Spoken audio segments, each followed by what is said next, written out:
மனசுக்குள் ஒரு புயல் மையம் கொண்டது, அதன் பேர்தான் என்ன?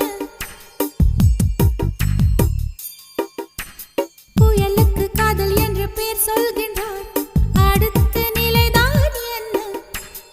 இந்த புயல் என்று கரை கடந்தால் இன்னும் என்னென்ன ஆகும், என்னென்ன ஆகும்?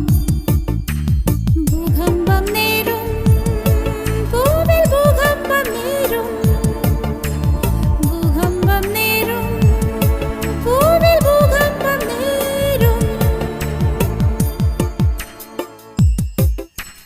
மனசுக்குள் ஒரு புயல் மையம் கொண்டது, அதன் பேர்தான் என்ன? இந்த புயல் இன்று கரை கடந்தால் இன்னும் என்னென்ன ஆகும்?